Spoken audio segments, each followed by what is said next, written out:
All right, POAZ or bust. No, I have an 8-pound sledgehammer, so I should be able to crack them.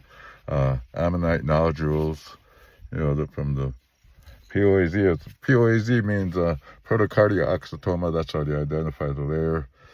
Protocardia-Oxytama Assemblage Zone. And then, what do you call it? So it's a pretty, prolific, very fossiliferous locality, but it's one, and my the probabilities of striking rock is usually 1 in 10 boulders. So now that I have a rock hammer, a sufficient rock hammer, that I should be able to crack open those super duper tough iron nodules. I have a mask, and then so I won't breathe so much limestone. And I have about 20 nodules in that one place, so I should at least hit 2 shiny ones, say a prayer. That's how the odds usually even out. So 1 in 10 rocks. If the rock is known to have commonly have a fossil in it, so that's the other part too.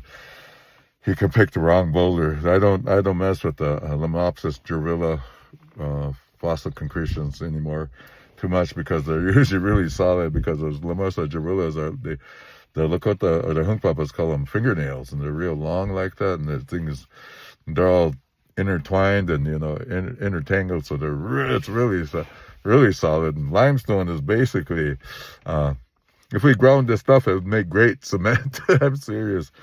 I'm thinking about that too. I'm saying, wait a minute, if we bust these stones up and see if we use the remainders for cement. But anyway, they're pretty solid, and I thought I was going to be able to get the easy one, where I just barely tap the rock and a piece will show up. But anyway, that's a wishful thinking, I guess, so that's what happens.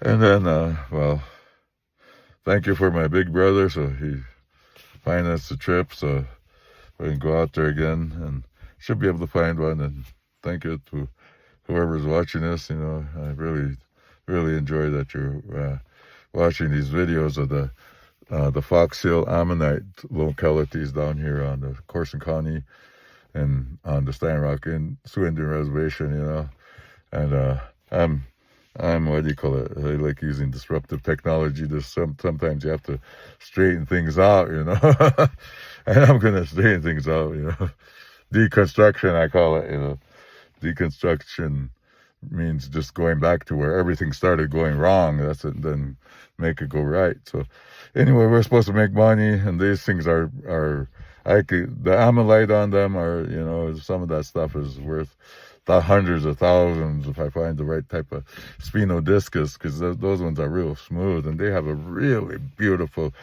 iridescent color that changes along the length. And if I find one, I have a piece out there that they would consider gemstone type like quality, but I'll bring it back, because it's only one of the only pieces that I found, that little tiny triangle piece. But it's worth something. I see now that I see those Canadians in the Bear Paw Shale. Here we go. We're gonna compete. I guarantee that we're gonna win, because we have some real smooth spinos that ain't all crunched up like theirs. Their stuff's always smashed and compressed. Our stuff is 3D, and if you're ever seeing any of the Foxhills Ammonites, you'll understand. Hunkpapa, I'm a rock hound, and I like wearing my mask because I'm also not full blood. So, and I like sponsoring the people who did this for me, gave me this mask before I died. But we are not your canaries. We are your miners' canaries. I'm not the miner canary. Those guys can be a miner's canary. Those guys. Anyway, yeah, we drink nuclear waste too. So, that's the other thing. Iran has the bomb, so just give it up. Don't even worry. If the world decides to blow itself up, let them. That's the way they want it, I guess. That's what authority is. Let's blow up cities and call it a good day. We won or something. I don't know.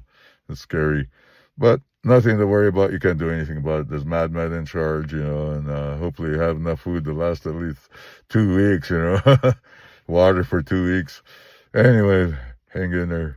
Heading to the POAZ now.